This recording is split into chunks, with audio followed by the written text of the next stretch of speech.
देखिए, B2P की कई सारी अपडेट वगैरह ऐसी होती हैं जिसकी जानकारी आपको समय से नहीं मिल पाती है या फिर आपको मिल ही नहीं पाती है, जिसके कारणवश कभी-कभी आपका काफ़ी ज़्यादा नुकसान हो जाता है। जैसे कि मैंने आपको बहुत पहले एक बार बताया था कि करेक्शन की डेट जब आई थी, बहुत सारे बच्चों के नाम वगैरह बहुत सारी चीज़ें गलत हो जाती हैं। तो करेक्शन की डेट जब आई थी तो उन बच्चों ने बच्चों ने कहिए कि ध्यान नहीं दिया था, जिसके चलते अभी तक उनकी मार्कशीट वगैरह लटकी हुई है। बाद में कहिए कि काफ़ी बोर्ड में जाकर के दौड़-धूप करना होता है।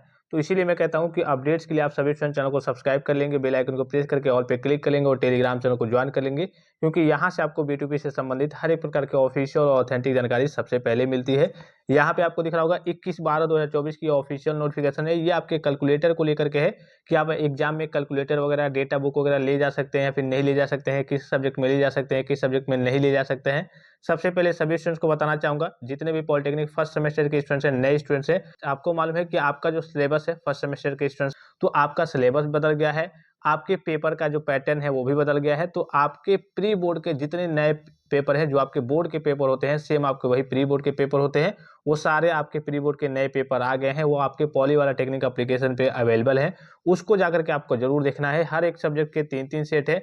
इन 3 सेट से बाहर आपके एग्जाम में क्वेश्चन वगैरह नहीं एराइज होंगे, नहीं पूछे जाएँगे। तो इसका लाभ आपको ज़रूर उठाना है। इस बार लगभग 80% के आस-पास बच्चों की बैक लगी थी। तो फर्स्ट सेमेस्टर में आपकी बैक नहीं लगनी चाहिए, नहीं तो आपका पूरा कॉन्फिडेंस लेवल डाउन हो जाता है। आपका करिए कि मनोबल टूट जाता है कि फर्स्ट सेमेस्टर में ही मेरी बैक लग गई, पता नहीं आगे चल के क्या होगा। इसके अलावा आपके कुछ नोट्स अवेलेबल हैं, प्रिंटेड फॉर्म में भी अवेलेबल हैं, हैंड रिटन भी अवेलेबल हैं, और जितने भी आपके इंपॉर्टेंट क्वेश्चंस हैं बोर्ड के एग्जाम के लिए, वो सारे आपके अवेलेबल हैं। इसके अलावा आपके PYQP पिछले 10 साल के ओरिजिनल बोर्ड पेपर आपके एप्लीकेशन पे अवेलेबल हैं। इन सारी चीज़ों को आपको ज़रूर देख लेना है, जितने भी पॉलिटेक्निक फर्स्ट सेमेस्टर के स्टूडेंट होंगे। जो पॉली वाला टेक्निक एप्लीकेशन है, उसका डायरेक्ट लिंक मैं आपको इसी वीडियो के डिस्क्रिप्शन बॉक्स में सबसे ऊपर दे रहा हूँ। यहाँ देखिए, लखनऊ दिनांक 21/12/2024 की ऑफिशियल नोटिफिकेशन है। विषय देखिए, परिषद की odd semester special back paper दिसंबर 2024 में छात्र छात्राओं द्वारा कैलकुलेटर एवं प्रश्न पत्र संख्या 2241 डिजाइन ऑफ स्टील स्ट्रक्चर्स एवं प्रश्न पत्र संख्या 2270 मशीन डिजाइन से संबंधित आवश्यक निर्देश। और ये आपके कैलकुलेटर और डेटा बुक को लेकर के है कि किस सब्जेक्ट में आप कैलकुलेटर वगैरह को ले जा सकते हैं, किस सब्जेक्ट में नहीं ले जा सकते हैं, किस सब्जेक्ट में डेटा बुक वगैरह ले जा सकते हैं। तो यहाँ देखिए महोदय, अज्ञात हो कि गत वर्षों में ऐसा संज्ञान में आता रहा है कि परीक्षा केंद्रों पर परीक्षाओं के समय छात्रों द्वारा कैलकुलेटर के प्रयोग करने की अनुमति दिए जाने के बारे में भ्रम की स्थिति बनी रहती है कि हाँ, इस सब्जेक्ट में हमें कैलकुलेटर ले जाना है, इसमें अलाउ करना है या फिर नहीं करना है। इस संदर्भ में विशेषज्ञों की संस्तुति के आधार पर गत वर्षों की भांति यह निर्णय लिया गया है कि निम्नलिखित विषयों की परीक्षाओं में छात्र छात्राओं द्वारा कैलकुलेटर का प्रयोग नहीं किया जा सकता। इसका प्रयोग पूर्ण रूप से वर्जित है। अब किन किन सब्जेक्ट में करिए कि वर्जित है, किन किन सब्जेक्ट में आप कैलकुलेटर नहीं यूज कर सकते हैं। तो यहाँ देखिए, अप्लाइड मैथमेटिक्स फर्स्ट, ये आपका ओल्ड सिलेबस है, ये भी आपका अप्लाइड मैथमेटिक्स फर्स्ट है, ये भी आपका ओल्ड सिलेबस है। अब जो आपका सिलेबस है मैथमेटिक्स फर्स्ट हो गया है।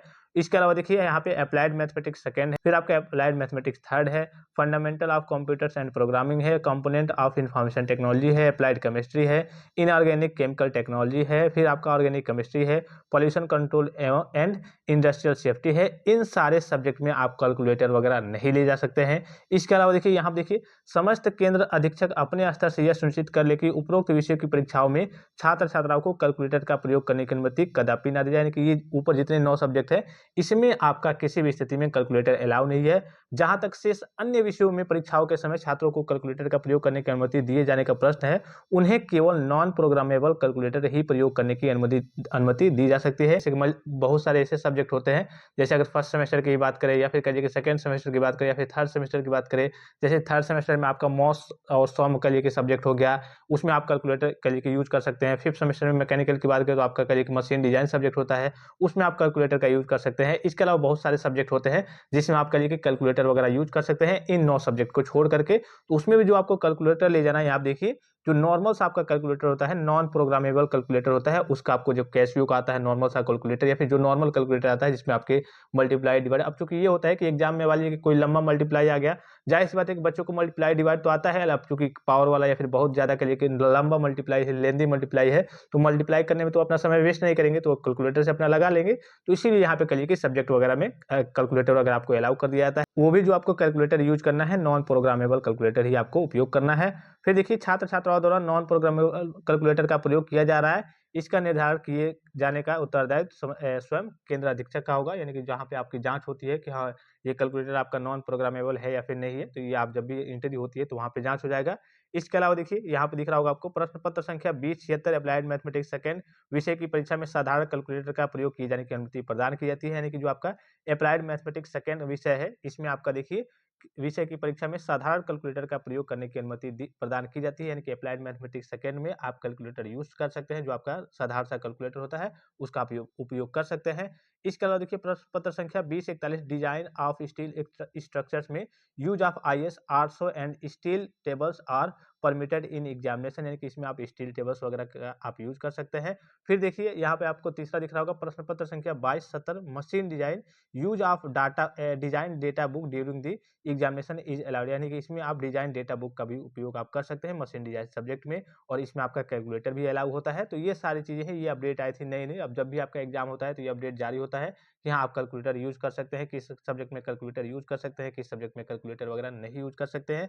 तो आई होप कि ये वीडियो आपको काफी ज्यादा हेल्पफुल और इन्फॉर्मेटिव लगा होगा और आपकी भ्रम की स्थिति क्लियर हो गई होगी कि हम किस सब्जेक्ट में कैलकुलेटर यूज कर सकते हैं, किस सब्जेक्ट में कैलकुलेटर वगैरह नहीं यूज कर सकते हैं। तो फिलहाल इस वीडियो में इतना इजाजत दीजिए। धन्यवाद, थैंक्स फॉर वॉचिंग। मिलते हैं नेक्स्ट वीडियो में।